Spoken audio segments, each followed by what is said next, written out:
Eknath शिंदेंविरोधात comedian Kunal कामराचं व्यंगात्मक गाणं वादात. शिवसैनिकांकडून कामराच्या खारमधील शोच्या सेटची तोडफोड, तर आमदार मुरजी पटेल यांच्याकडून अंधेरी एमआयडीसी पोलीस ठाण्यात कामराविरोधात तक्रार दाखल.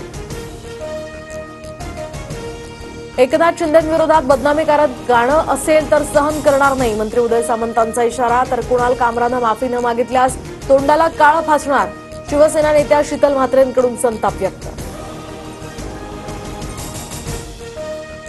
कुणाल की कमाल, शिंदेंविरोधात व्यंगात्मक गाण्यानंतर संजय राऊतांकडून कुणाल कामराचं कौतुक. कामराचा व्हिडिओ राऊतांकडून रिट्विट करत शिंदेंना खोचक टोला.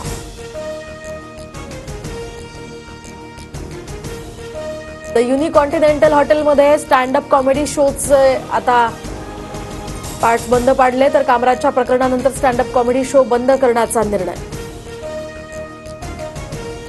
आपलं कुणीच नसतं हे आपल्यांनाच शिकवलं, लोक थोडी लेट कळाली पण परफेक्ट कळाली, शिवसेना ठाकरे गटाच्या नेत्या किशोरी पेडणेकर यांचं सूचक ट्विट.